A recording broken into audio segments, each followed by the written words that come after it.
Eh bien, bonjour, bonjour tout le monde. On est Philippe, Thomas et les organisateurs du Winter Festival sont vraiment ravis de vous accueillir pour ce premier workshop dont l'objectif va être pendant une petite heure de vous parler d'initialisation de démarches numériques responsables dans une entreprise avec, pour commencer, d'abord un cadre un petit peu général et puis après deux exemples particuliers. On laissera Philippe et Thomas se présenter tout à l'heure. Pour l'instant, on peut peut-être commencer par afficher le premier slide. Merci beaucoup. Donc voilà, on est là tous pour vous parler de cet objet un petit peu bizarre qui est le numérique responsable dans les organisations. Comme je vous disais, on va agir de façon séquentielle avec Thomas, Philippe, et puis après on essaiera de garder du temps pour un certain nombre d'échanges. Donc on va commencer par positionner un petit peu globalement le numérique responsable dans le contexte mondial dans lequel on évolue tous. Mais avant ça, j'aimerais bien vous solliciter pour une petite question. En fait, je voudrais savoir parmi ceux qui sont derrière leur écran, finalement, qui est déjà impliqué dans le numérique responsable, finalement, qui déjà essaye ou va essayer, c'est prévu, de s'engager dans la notion de numérique responsable. Donc pour ça, si vous êtes engagé dans le numérique responsable, vous pouvez lâcher un petit pouce. Et puis si vous avez envie de vous y engager, vous pouvez par exemple lâcher un cœur. Et puis, si vous êtes en phase de réflexion, vous pouvez mettre un petit symbole emoji, par exemple, de prière en disant oui, un jour, je vais le faire. Donc, on vous laisse quelques instants et puis on verra un petit peu la répartition entre ceux qui en sont, ceux qui vont le faire et puis ceux qui y pensent.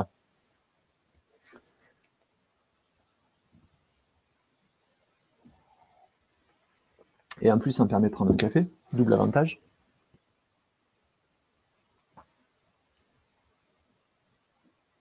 Ah, bon. Donc, on vient de me dire, je vais me la jouer présentateur. On me dit dans l'oreillette qu'il y a un bug technique, mais rassurez-vous, tout va bien se passer. Je vais d'abord positionner les impacts du numérique dans ce monde aujourd'hui qui est le nôtre et qui est pétri de mauvaises nouvelles et d'urgences climatiques et sociales. Et je vais de façon très cash vous montrer un petit peu dans quel état on est. On est dans un monde où globalement, beaucoup de chercheurs, et de plus en plus de chercheurs, positionnent l'être humain comme un élément déclenchant d'une nouvelle ère géologique. Cette nouvelle ère géologique, ils l'appellent l'Anthropocène, et elle date de quelques dizaines d'années à peine, mais aujourd'hui, entre l'effondrement de la biodiversité, les changements climatiques et les traces géologiques que nos activités vont laisser pour des milliers d'années, il y a vraiment aujourd'hui la possibilité de parler de nouvelle ère géologique, de la même façon que soit des météorites en rencontrant la Terre, soit des explosions de méga-volcans ont modifié durablement le climat et la biodiversité. Donc ça, c'est une réalité aujourd'hui. Et cette réalité, elle est modélisée depuis des années par des graphiques. Et celui-là, par exemple, c'est le rapport Meadows qui modélise la capacité de nos sociétés à évoluer, donc tant sur l'espérance de vie, sur l'industrie, sur la pollution ou sur les ressources. Et on voit qu'en fait, on est à la veille, selon ces modélisations, on est à la veille de changements profonds dans lesquels finalement il y a de plus en plus urgence de faire des organisations et des collectivités et des territoires résilients. Et pour ça, évidemment, le numérique va nous y aider, mais il ne faudrait pas, par contre, qu'il accélère la donne. Pour positionner, là encore, dans ce paysage très global, pour positionner notre responsabilité et ce vers quoi on doit aller, on doit se mesurer. Et là, je vous ai donné, par exemple, une mesure très simple, qui est le bilan de gaz à effet de serre, et qui, hélas, aujourd'hui, est finalement assez peu... Alors, tout le monde en a entendu parler, mais finalement, il est assez peu pratiqué. Aujourd'hui, un Français, c'est 11 tonnes d'émissions de gaz à effet de serre par an. Si on veut être résilient, on doit descendre à 2. Donc voilà, on est à 11 en moyenne et on doit descendre à 2. Et parmi ce paysage global, quel est le rôle du numérique là-dedans ? Le numérique dans tout ça, c'est 4% des émissions mondiales de gaz à effet de serre, loin derrière le transport, l'habillement et l'alimentation, mais quand même au-dessus de l'aviation civile en année normale. et une augmentation d'électricité qui tranquillement augmente à 5-6% et dans certains pays dépasse les 10%. Bref, de façon très schématisée, le numérique a fait apparaître entre 2 et 3 France supplémentaires dans l'humanité et donc a participé à accélérer la pandémie. Ça, c'est global. Et moi, là-dedans, moi, citoyen lambda, qu'est-ce que ça représente dans une moyenne. Donc, l'ADEME avait fait le calcul il y a quelques années, en 2016, à l'époque où la moyenne des Français était de 12 tonnes. Le numérique, en ce qui nous concerne, par nos usages et nos achats, est aujourd'hui à peu près de l'ordre de 10% des émissions de gaz à effet de serre liées au numérique. Et quand vous voyez qu'on est à 11, qu'on doit aller à 2, et que le numérique prend déjà plus d'une tonne d'émissions de gaz à effet de serre, on voit qu'il faut faire quelque chose. La question maintenant, c'est de savoir faire quoi. Déjà, avant de savoir faire quoi, déjà, il faut bien se dire que l'analyse du cycle de vie global du produit doit être prise en compte. Parce que le numérique ne commence pas à exister quand j'ouvre la boîte en carton, mais il existe bien en amont, dès qu'on commence à faire des trous dans la planète pour extraire les ressources ou pour la fabrication. Et dans ce cadre-là, une fois qu'on a dit ça, qu'est-ce qu'on fait ? Ben, ce qu'on fait justement, c'est qu'on essaye de faire du numérique responsable et d'agir chacun à son niveau, hein, mais aujourd'hui celui qui nous intéresse, c'est le numérique responsable. On essaye de faire un numérique, on essaye d'appliquer les règles du numérique, du développement durable au numérique. Donc on passe à ce qu'on appelle le numérique responsable. Pour ça, la définition du numérique responsable, elle est assez simple. Ça peut être le développement durable appliqué au numérique, mais ça peut être aussi la convergence des transitions numériques et des urgences climatiques et sociales. Je crois qu'il faut être très honnête, on a dépassé la transition environnementale ou la transition, on est dans une urgence climatique et sociale. Donc le numérique responsable, c'est ça, c'est faire converger ces deux voies, la voie de résolution des problématiques de l'urgence climatique et sociale et la voie de la transition numérique. Et pour ce faire, il faut envisager, il faut avoir une vision la plus large possible. Le numérique aujourd'hui doit aider, et ne pas entraîner plus de problèmes, et doit aider à la fois sur des problématiques environnementales, sur des problématiques sociales, accessibilité, inclusion, électronisme, environnement et social, mais aussi il doit devenir exemplaire en termes d'éthique et de responsabilité. Ça, on va dire que c'est des sujets qui sont assez lourds, pénalisants, et on va dire qu'il faut faire des efforts, etc.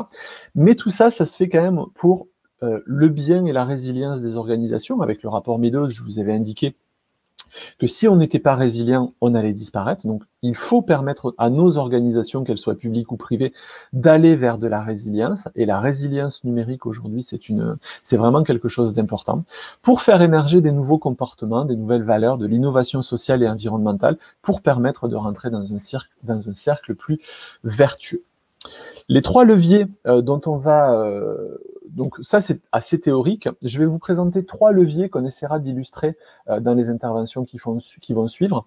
Le premier levier dont je vais vous parler, qui est peut-être celui qui est le plus impactant, c'est de développer une gestion éclairée du matériel. Ça, c'est vraiment important, c'est vraiment fondamental. Je vous ai dit que la majorité des impacts étaient liés avant l'usage, donc lors de la fabrication. Ça veut bien dire qu'il faut avoir un usage éclairé parce que fabriquer un équipement, c'est très pénalisant socialement et environnementalement parlant. Après qu'on en fasse des choses utiles comme le télétravail, très bien, mais il n'empêche que les impacts sont quand même très forts avant. Donc cette gestion éclairée du matériel, je vous propose de vous appuyer dans votre mindset sur la notion des 5 R. Refuser l'achat de neuf, si ce n'est pas possible, réduire ses besoins, réutiliser ce qui peut l'être, réparer et recycler. Méthodologie des 5 R pour le premier levier.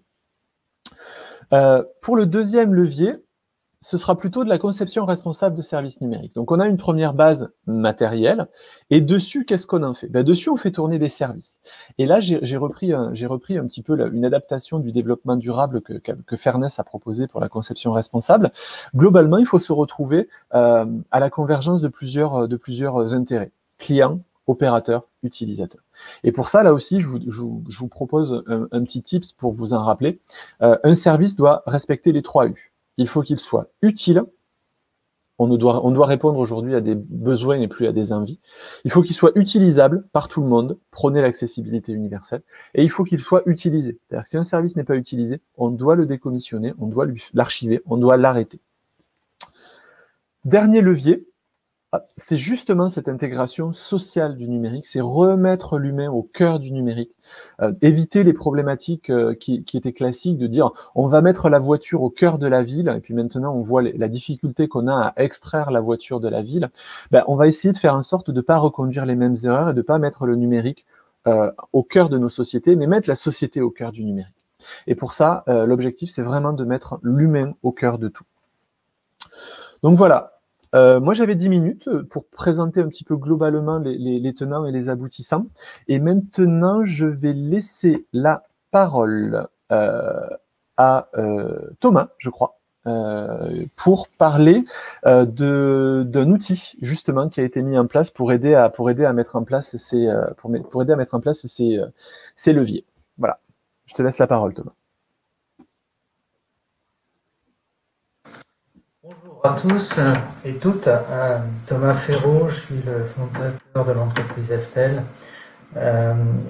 qui est spécialisée dans le développement de logiciels depuis plus de 20 ans et qui a on va le voir après, une démarche numérique responsable à travers un produit que l'on débute qui s'appelle Monsivert.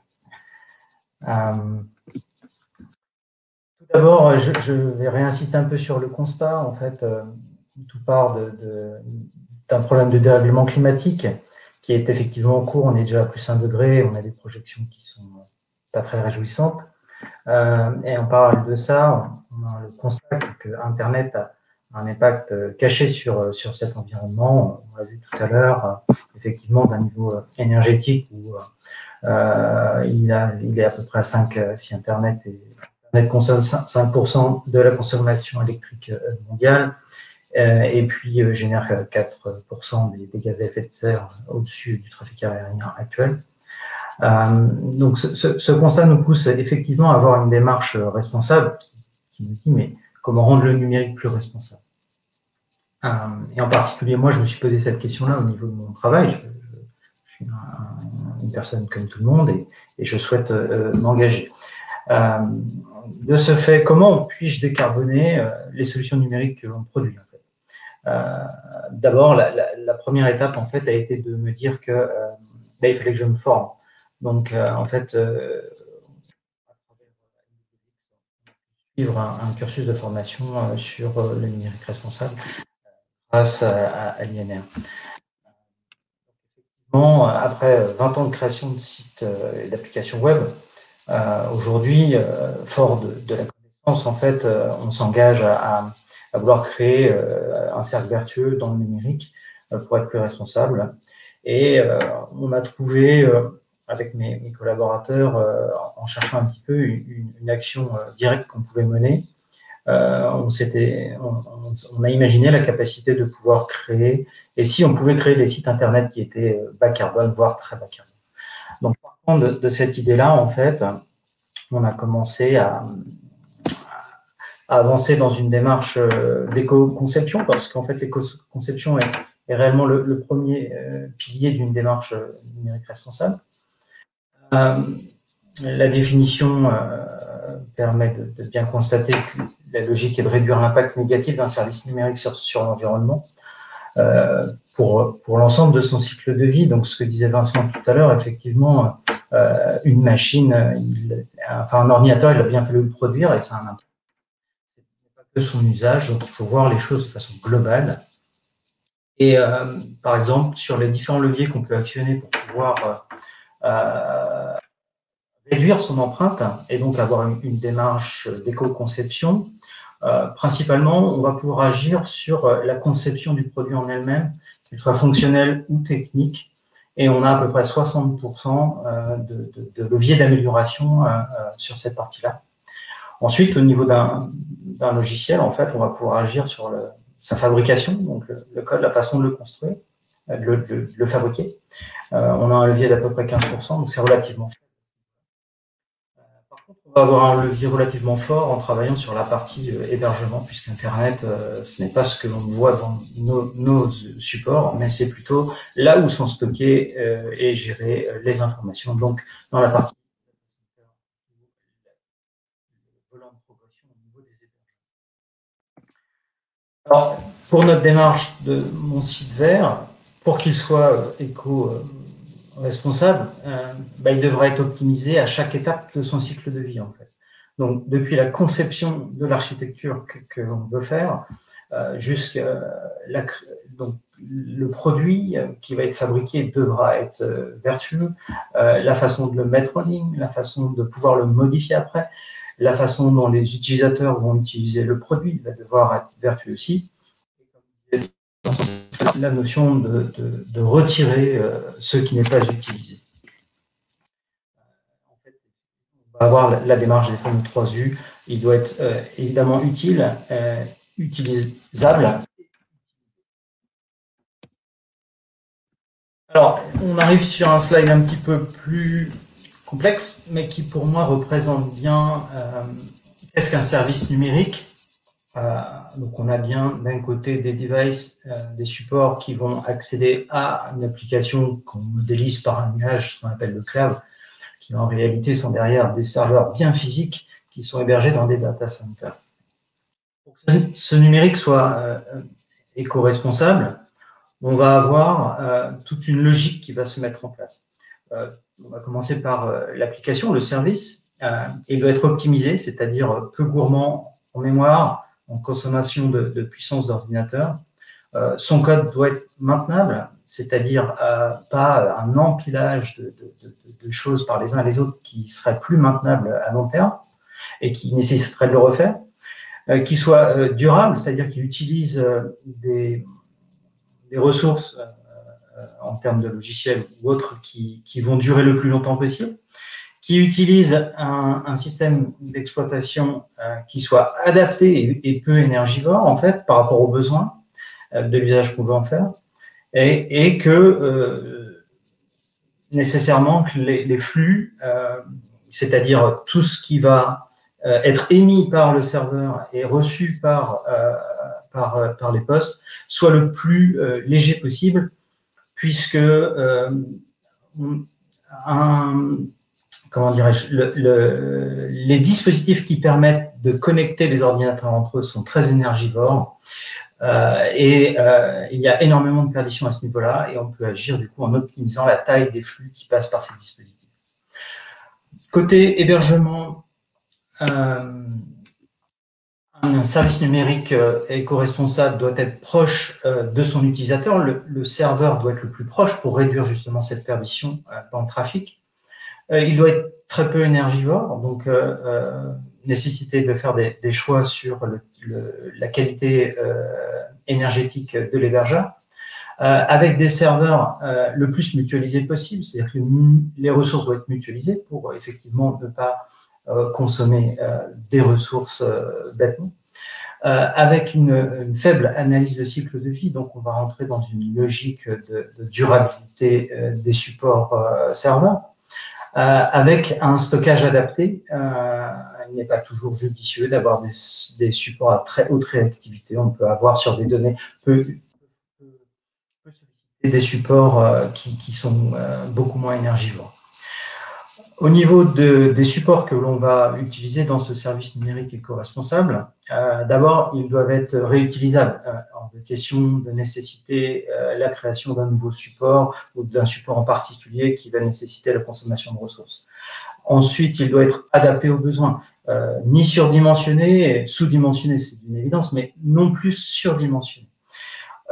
Il doit être peu énergivore.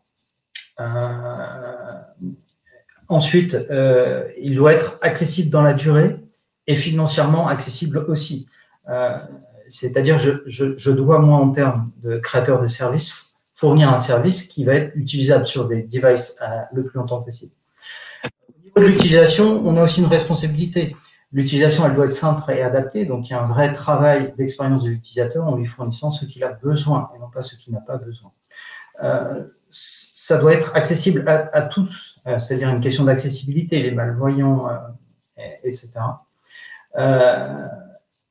Ça doit être respectueux des données personnelles aussi, c'est la fameuse loi RGPD.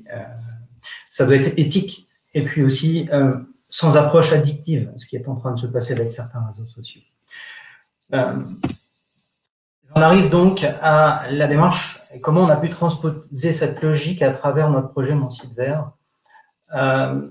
Pour atteindre notre objectif qui est ambitieux, de notre souhait de réduire, d'être sur les traces de la COP 21 et des engagements européens, voire de les dépasser, notre souhait c'est de décarboner les sites internet mondiaux, je l'espère. On a dû agir sur toute la chaîne de valeur pour pouvoir permettre ce type de performance. Puisque globalement, aujourd'hui, on est entre une division de pollution de 5 à 10 sur les usages.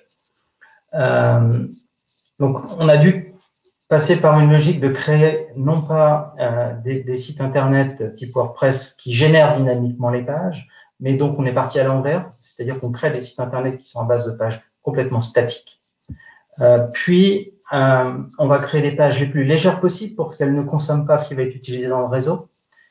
Enfin, pour que ce soit utilisable par les clients qui vont fabriquer ces sites, et il va falloir fabriquer un éditeur pour qu'il puisse modifier le contenu des pages et que cet éditeur permette de générer ces pages les plus petites possibles et donc statiques. Ensuite, ce dispositif doit être chez un hébergeur responsable, donc local par rapport aux clients, et à faible consommation. Pour ce faire, on travaille en partenariat avec la société WebAxis, qui est un Green Data Center normand et qui est extrêmement développé par rapport à ce domaine. Ensuite, il faut avoir une politique de compensation de l'usage du site, puisqu'on ne pourra pas effacer toute la pollution si on reprend l'analyse du cycle de vie. Et donc, pour le faire, on a une volonté d'essayer de compenser. Et pour ça, on travaille avec un partenaire qui s'appelle Maitri, des arbres, soit on compense avec des tonnes de CO2 dans des puits de carbone. Enfin, pour que tout cela puisse fonctionner, eh bien, il faut des utilisateurs. Donc, on a une politique d'accompagner les créateurs, enfin les personnes qui demandent la création de sites verts dans une logique d'éco-responsabilité, de savoir ce qu'ils vont faire, ne pas mettre de vidéos, etc. sur leur site, ou tout du moins avoir une démarche minimaliste. Ne veut pas dire mauvaise, mais plutôt la plus propre. Et enfin, pour ce faire, on va devoir partager avec les agences cette solution. Je finirai juste sur le fait qu'on doit inclure donc l'écosystème pour pouvoir proposer ces solutions éco-responsables, et ensuite que le numérique n'est pas un outil au service de l'humain, c'est à l'humain de changer ses habitudes en devenant responsable. Merci beaucoup Thomas pour cette présentation très claire et puis surtout très inspirante pour passer à l'acte. On va passer au troisième intervenant de ce workshop, Philippe. Tu vas nous présenter donc un exemple d'intégration d'une politique numérique responsable dans un organisme qui est beaucoup plus qui est national, et je te laisse la parole pour 10 minutes. Merci beaucoup, Vincent. Donc, je me présente, je suis donc Philippe Huchet, je travaille au sein de la DSI de Pôle emploi. Pour faire rapidement, j'ai en responsabilité une direction adjointe qui s'occupe du service, de l'expertise technique et de l'accessibilité. Alors, je me proposais en fait un retour d'expérience sur la manière et le pourquoi Pôle emploi intègre le numérique responsable en 2 temps. Une première partie qui va être relativement rapide sur l'écosystème, placer un petit peu quelques marqueurs pour donner les dimensions, et puis une seconde partie où je vais m'intéresser un peu plus précisément sur le cycle de vie des produits et des services avec un focus particulier sur le matériel. Vous verrez comment dans la complétude on peut gérer l'ensemble. Alors, quelques marqueurs de Pôle emploi. Vous connaissez tous Pôle emploi, premier opérateur public de l'emploi en France. Pôle emploi s'appuie essentiellement sur des collaborateurs internes, 55 000 collaborateurs. Ça donne quelques éléments d'échelle. Petite parenthèse, j'en profite pour remercier la région Pôle emploi Normandie qui m'a permis d'intervenir aujourd'hui avec vous. Donc 55 000 collaborateurs internes, qui veut dire 55 000 postes accessoirement, plus quelques postes qui sont mis aussi à disposition des demandeurs d'emploi en libre-service dans les agences. Plus de 500 millions de transactions en interne sur nos applications cœur de métier. Donc ça veut dire des data centers capables et des infrastructures de supporter ces flux.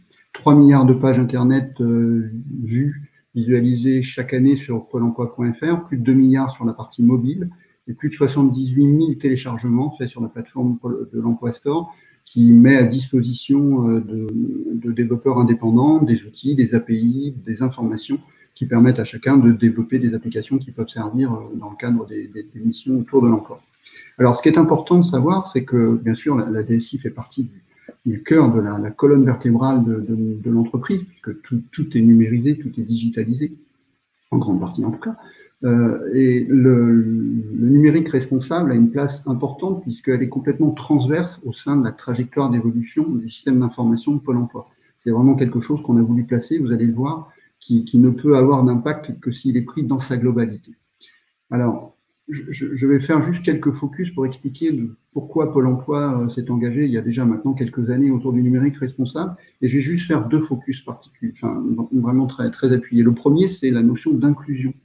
On l'oublie peut-être un peu trop souvent, mais on a encore aujourd'hui une grande partie de la population qui est complètement déconnectée de tous les outils numériques que nous manipulons à longueur de journée. Ça paraît simple d'avoir une adresse Internet, enfin une adresse mail, de consulter sa messagerie, de pousser, d'uploader un certain nombre de documents vers des administrations complètement dématérialisées. Ce n'est pas le cas pour tout le monde, loin de là. Et au-delà du fait que certaines personnes ont des difficultés à simplement accéder en termes de culture à ces outils-là, on a aussi une difficulté financière. Une grande partie de la population, malheureusement, n'a pas du tout les moyens de pouvoir accéder à ce type de matériel.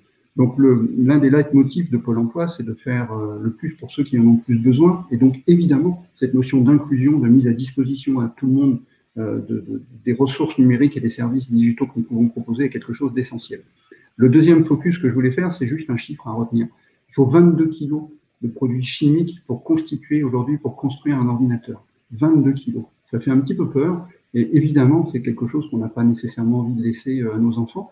Donc là aussi, il faut qu'on ait une démarche responsable sur toute la partie, toute la ligne. On va le voir essentiellement sur la partie achat. Alors, pour faire très rapide, quand on veut une politique qui est passée d'une intention à une action, il y a quelque chose qui est très important, c'est l'engagement. L'engagement de chacun, mais l'engagement aussi de toute la ligne hiérarchique, l'engagement de la direction, des directions régionales, de la direction générale.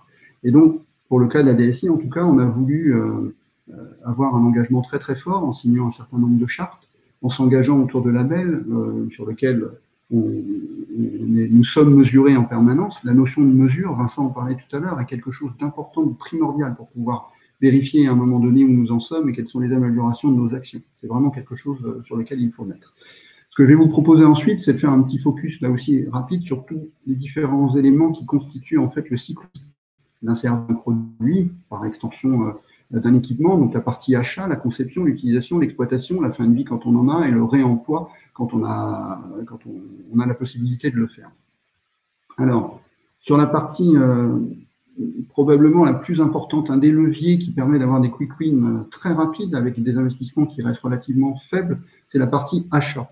Alors, Pôle emploi, nous sommes évidemment soumis au Code des marchés publics européens, et donc tout achat passe par un appel d'offres européen. Sans trop rentrer dans les détails, un appel d'offres européen, on a généralement une notation qui se fait sur 2 facteurs, un facteur technique, une note avec un pourcentage, et puis un facteur financier. Nous avons, depuis plusieurs années maintenant, ajouté systématiquement à tous nos contrats, tous nos achats, une clause RSE importante dont la proportion peut monter à 5% de la note globale.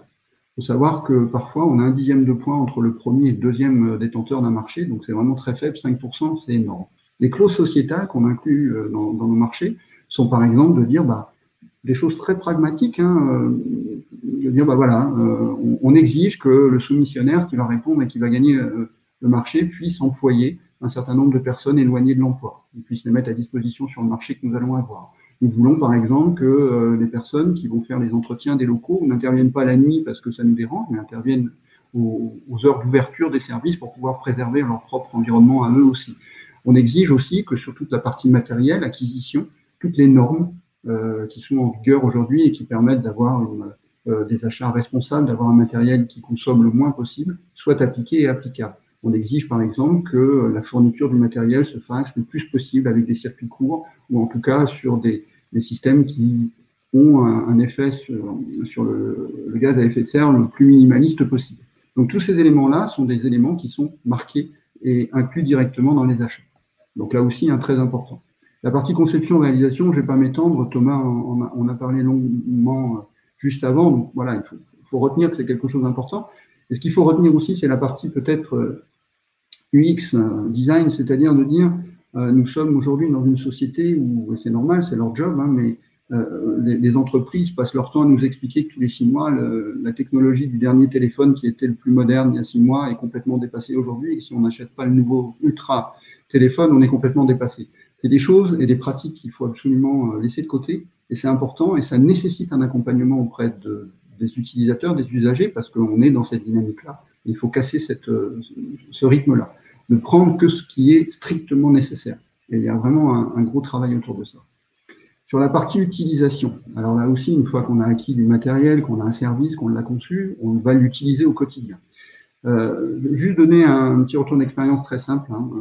55 000 postes au sein de Pôle emploi. Il y a un petit peu plus d'1 an et demi, on avait encore ce qu'on appelle des postes fixes, une unité centrale avec un écran séparé, clavier souris. Et on s'est tout simplement rendu compte qu'en fait, parfois, les utilisateurs, les agents de Pôle emploi ne coupaient pas systématiquement les postes le soir. Donc on a mis une mesure, on a mesuré chacun des postes et puis on a publié en interne de manière complètement transparente les résultats en disant, voilà, aujourd'hui on a un taux de d'extinction des postes qui est de tant de %. Et puis on a suivi au fil des années. En 2011, on a réussi, alors ça c'est le petit côté plutôt bénéfique pour nos amis financiers, on a réussi à économiser 1,5 million d'euros d'électricité. Ça donne la mesure et ça veut dire surtout qu'on a eu des effets très très positifs, vous imaginez, sur la partie éco-responsable de l'ensemble. Ce qui est très important aussi dans l'utilisation, c'est de sensibiliser les personnes. Toujours pareil, pour passer de l'intention à l'action, on a besoin d'expliciter les choses. On a besoin d'expliquer, de ne pas stigmatiser, parce qu'il faut avoir un apprentissage qui se fait régulièrement et en douceur, mais c'est quelque chose de très important. Le troisième levier qu'on a sur l'utilisation, c'est encore une fois d'avoir des portages qui sont des portages forts. Typiquement, par exemple, ça a été le cas là, il y a quelques jours sur faites le ménage sur tous vos fichiers numériques, essayez de ne pas conserver des choses qui ne servent à rien et qui prennent de l'énergie, qui utilisent de l'espace disque pour rien.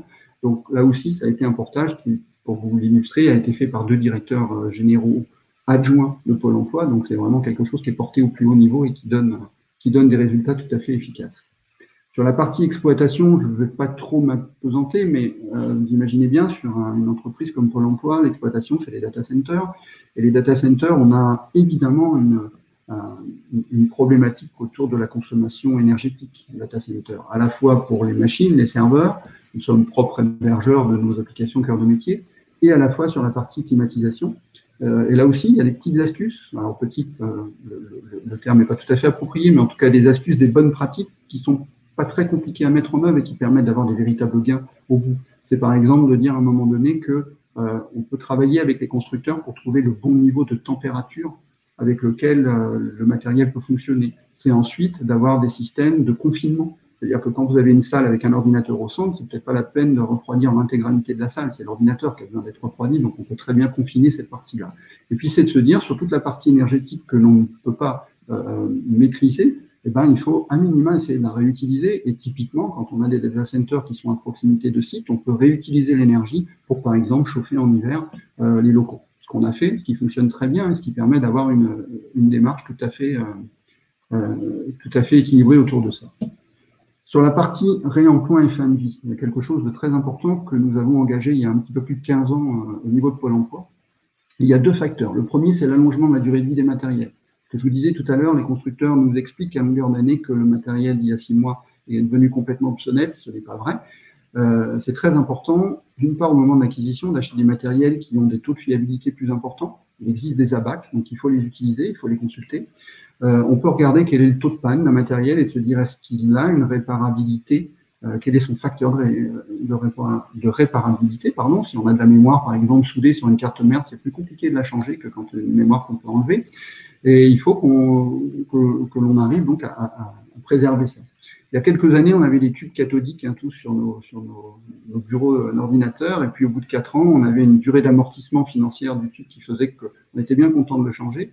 Aujourd'hui, avec les écrans plats, les écrans LCD ou à LED, c'est complètement différent. On arrive à avoir des durées de vie de plus de 7 ans sans aucune dégradation de la qualité offerte. Donc gardons-les, gardons ce matériel pendant cette durée-là, même si l'amortissement financier a été fait déjà depuis très longtemps.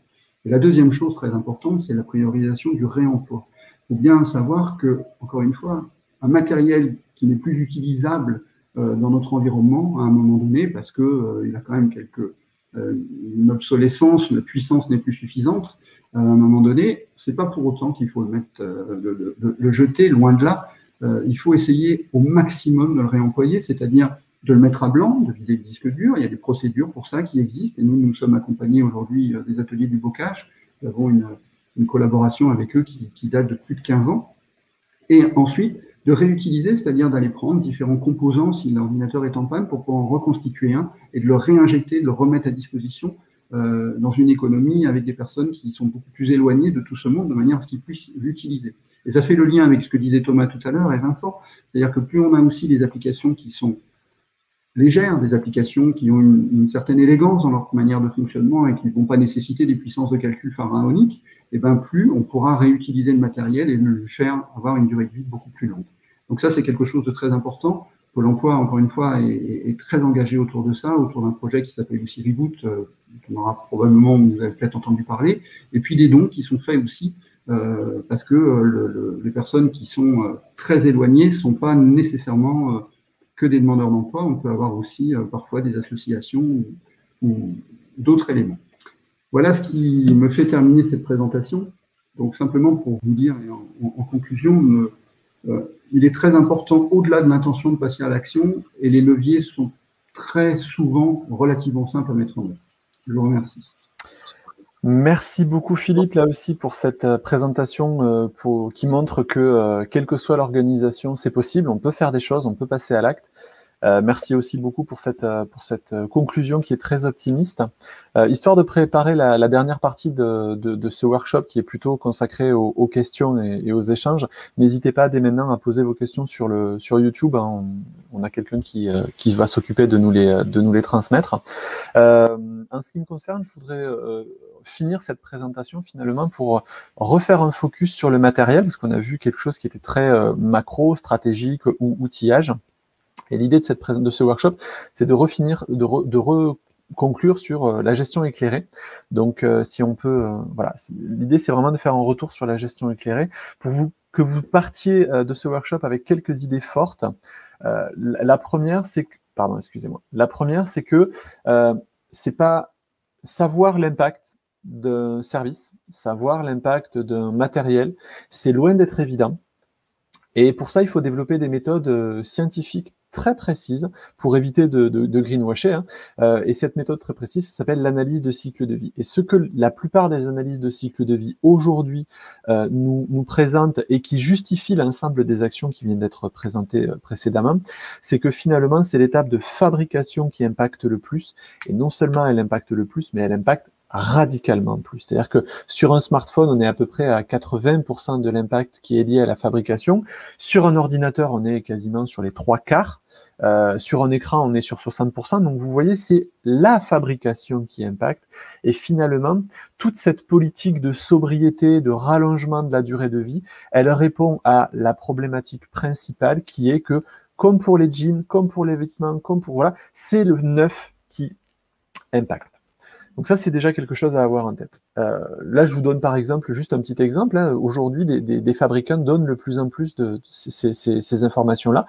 Mais là, j'ai pris un ordinateur portable, tout ce qui est de plus classique.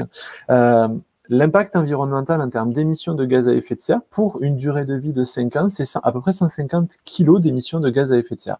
Et vous voyez que des ordinateurs portables, il y en a des milliards et des milliards qui peuplent nos organisations et cette planète. Au niveau de l'utilisation, on est plutôt sur un 30 kg d'émissions de gaz à effet de serre contre plus de 110 kg pour la fabrication. Donc ça, c'est une moyenne. Il faut bien savoir qu'en France, comme on a un mix énergétique qui est un petit peu spécial, cette valeur est encore plus basse. Et puis, de façon très, très globale, là, on a fait vraiment un focus sur les émissions de gaz à effet de serre, mais quel que soit le critère qu'on prend, que ce soit l'énergie, les gaz à effet de serre, l'eau, l'électricité ou les ressources, la majorité des impacts se situe de notre côté. Donc il faut bien voir que c'est parce que nous gérons de façon un petit peu un amateur l'ensemble de nos équipements, que nous les renouvelons beaucoup trop souvent et que surtout nous sommes de plus en plus nombreux à être équipés, que c'est le volume, enfin voilà, c'est la masse qui fait les impacts. Donc au final, pour revenir un petit peu sur ce qu'on disait tout à l'heure sur les services et l'éco-conception, moi je vous propose, ce qu'on vous propose aujourd'hui de repartir avec, c'est de dépasser la loi de Moore et de développer des services innovants et durables pour demain, capables de tourner sur des machines d'avant-hier. Je pense que si vous partez avec ça dans votre mindset, ça pourrait déjà vous dire que finalement l'idée c'est pas de développer des services demain pour du matériel de demain, mais c'est de garder ce qu'on a et de continuer à être innovant et à être transformant, voire disruptant dans certains sujets. Voilà un petit peu ce qu'on voulait tous vous dire. On vous remercie beaucoup de votre attention. Et puis voilà, s'il y a des questions, on est évidemment preneur. Claire, si tu veux soit reprendre la main, soit nous les poser dans le chat. Peut-être que par rapport à l'ensemble de ces échos, Philippe ou Thomas, vous avez des choses à rajouter, des choses à préciser?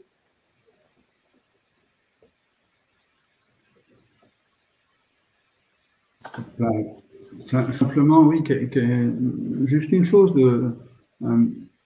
Il y a un autre effet aussi de bord sur le numérique responsable qu'on peut voir dans nos entreprises, c'est sur l'attractivité de l'entreprise. J'en profite pour faire une petite parenthèse, mais aujourd'hui, les entreprises ont quelques difficultés à recruter.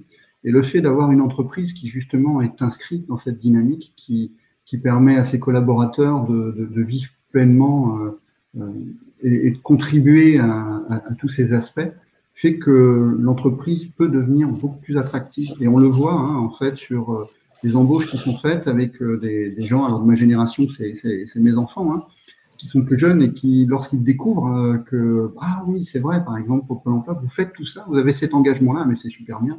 Et c'est quelque chose qui est à la fois motivant pour nous, et puis surtout qui permet cette attractivité. Donc je pense que c'est aussi quelque chose à prendre en compte.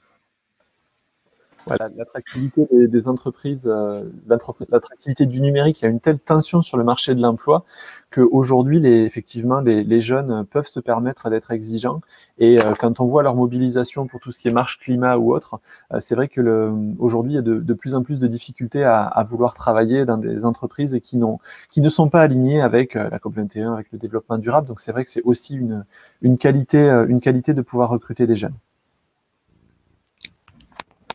C'est le choix. Moi, je rebondirai un tout petit peu dessus aussi. Alors, nous, on est une agence digitale avec beaucoup de jeunes, en fait, moyenne d'âge très, très basse. Et aujourd'hui, ils se posent beaucoup de questions sur leur avenir, en fait, voire même sur. Et quand on traite un projet comme celui qu'on essaye de mener là, par exemple, qui est collaboratif, coopératif, c'est pas initié par une personne, c'est une émanation globale, une prise de conscience, une envie de participer à quelque chose qui nous dépasse et qui va apporter des choses. Et c'est extrêmement motivant pour les uns les autres. C'est ce qui m'a amené à être là aujourd'hui pour en parler d'ailleurs, alors que je ne suis pas du tout coutumier de ce type d'approche, mais c'est vraiment motivant d'essayer de faire des choses plus grandes que soi, avec une idée d'impact positif. Moi, j'aime parler de cercle vertueux, parce qu'en fait, quand on met le pied dans le cercle vertueux, on ne peut faire que de belles choses, en fait. Et je trouve que c'est cette logique-là, et que ça devrait être plus généralisé, et qu'il y a aussi une vraie question de partager le savoir et d'informer, d'éclairer, en fait, je pense. Ben, merci beaucoup Thomas, on va conclure sur cette note d'espoir et on vous remercie tous. Merci beaucoup Philippe, merci Thomas, merci aux deux Claire pour l'accompagnement qu'elles nous ont prodigué pour préparer ce workshop. Et puis voilà, on est à votre disposition sur les réseaux ou à travers le NWX. En tous les cas, merci beaucoup et puis peut-être à très bientôt. Au revoir. Merci, au revoir.